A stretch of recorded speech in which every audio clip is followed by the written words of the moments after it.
love you guys so much.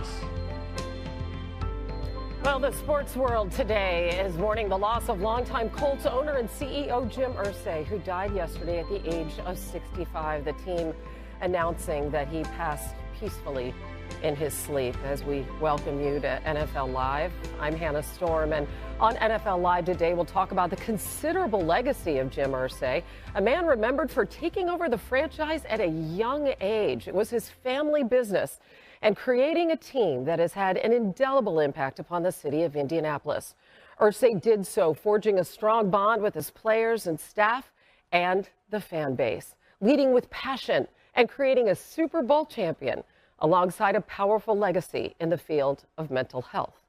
Here's Michelle Beisner-Buck with more.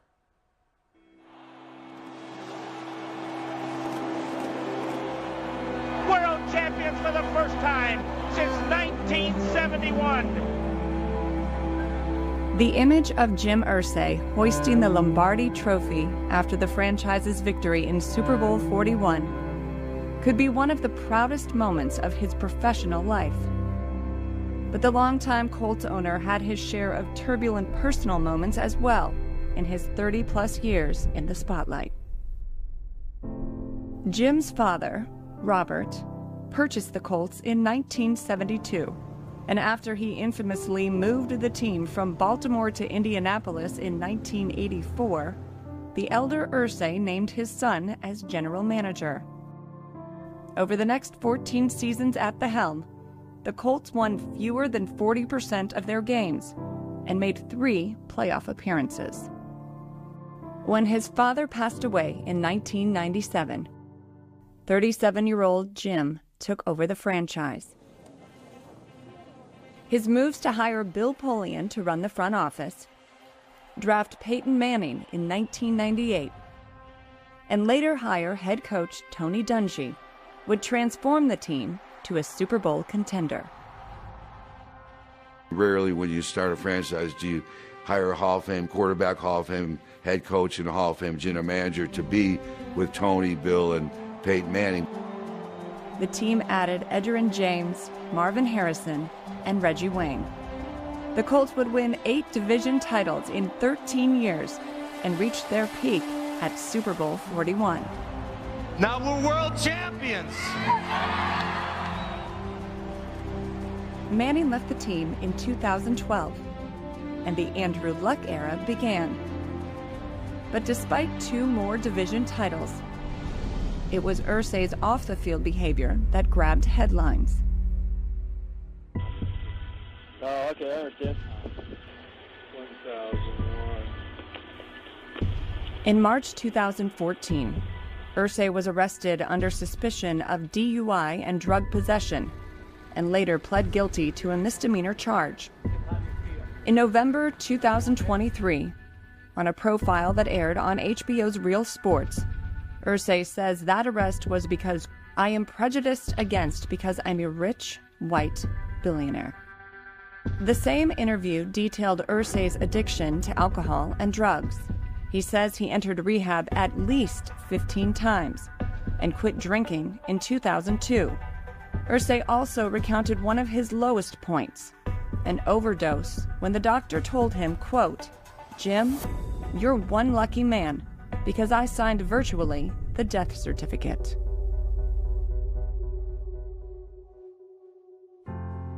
I'm in it for the journey. I'm not big on destinations. This journey, keeps going, and I'm all in for it. From the love of his Colts to his collection of rare guitars and artifacts, and calling famous writers like Hunter S. Thompson a friend, Jim Irsay navigated 2 distinct worlds: the rock and roll counterculture of the 1960s and 70s, with the polished nobility of NFL ownership. NFL Commissioner Roger Goodell had this to say: "We were deeply saddened to learn of Jim Irsay's passing. Jim was a friend and a man deeply committed to it." And we should add that Commissioner Goodell pointed out his impact in the field of mental health, as Irsay raised tens of millions of dollars for Kicking the Stigma campaign, spurred on by his and his father's struggles with addiction. As we welcome you all to NFL Live now, Adam Schefter is with us, Peter Schrager, Mina Kimes, Mike Tannenbaum, all here to discuss the singular legacy of Jim Irsay. And Peyton Manning's going to join us later as well. And Adam, I'd love to start with you. How will you remember Mr. Irsay?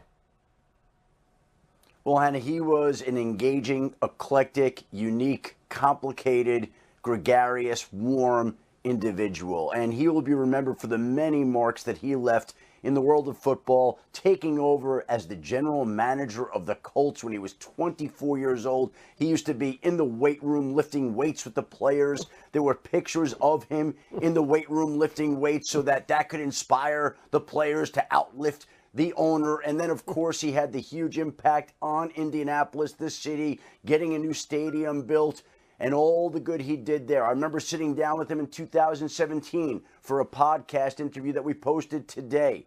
And he went on and on. I don't think I've ever done an interview where I asked fewer questions and the subject did more talking, but that's exactly how Jim Irsay was. He was incredibly interesting and engaging. He talked about Jim Morrison and Jack Kerouac and all the people he had met in his life. And if we look back to last night, just hours before the Indiana Pacers tipped off against the New York Knicks in the Eastern Conference Finals, Jim Irsay's final tweet was to wish the team in his city good luck. And it was almost as if they had the luck of Jim Irsay on their side last night in one of the more remarkable postseason NBA comebacks that we've seen. This is a man also that was tapped by Edgerrin James and Dwight Freeney and Marvin Harrison to be their presenters at the Hall of Fame. So you know how much he meant to all those individuals and to the city of Indianapolis itself. I mean, so many people can speak more holistically to who he was as a person, what he meant to his players. I'm really looking forward to hearing from Peyton in that respect. I'll just speak to something he did that I think was integral to the reputation of the league that we all cover, and that was 3 years ago when he became the first owner to publicly state, breaking ranks in the way and doing so, that there was merit to removing Dan Snyder as the owner of the Commanders. For those who have forgotten, Snyder at that point had faced allegations of overseeing a toxic workplace, sexual harassment himself, financial impropriety, would later pay fines for that. But up till that point, no one in that close-knit circle of owners had ever said anything publicly like that. And I think the fact that Jim Irsay did so just reflected who he was, which was a true original and someone who was always willing to speak his mind. Yeah, beautifully said. A total maverick in a lot of ways also. You think of a billionaire owner in football, you might have a vision, and then there was Jim Irsay who beat to his own drum, quite literally. I had a good relationship with Jim Irsay, covering the NFL for many years and coming to Indianapolis quite a bit. And I always remember going and speaking with him, whether it's at a game on the sidelines or at a league event. It was never about football. I thought he was really cool, an interesting guy. He bought the original manuscript to Jack Kerouac's On the Road in 2001. Bought the transcript or the manuscript for it. In 2002, bought Jerry Garcia's Tiger guitar, which is like a legendary guitar, and it was what Garcia played in his last show in 1995.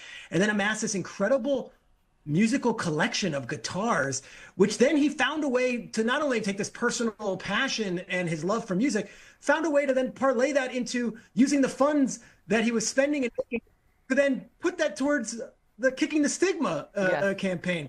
He sold Kurt Cobain. He bought Kurt Cobain's guitar for $4.5 million a couple of years ago, and everyone was blown away by that purchase.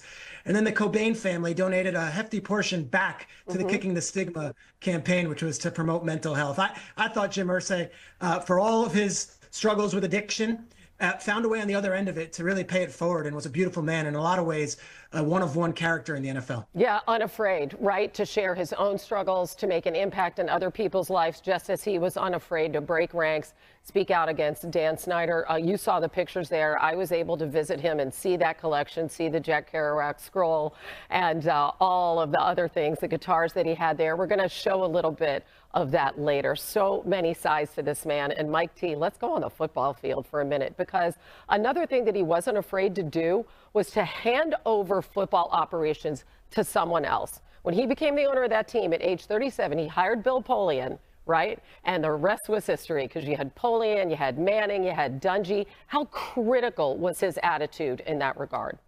Yeah, Hannah, it's really remarkable. Again, a football lifer starting off literally as a ball boy, and then when you transition from GM to owner, which obviously is extremely unusual, to go hire someone like Bill Polian, who's a Hall of Famer in his own right, makes the hard decision to move on from Jim Moore to hire Tony Dungy.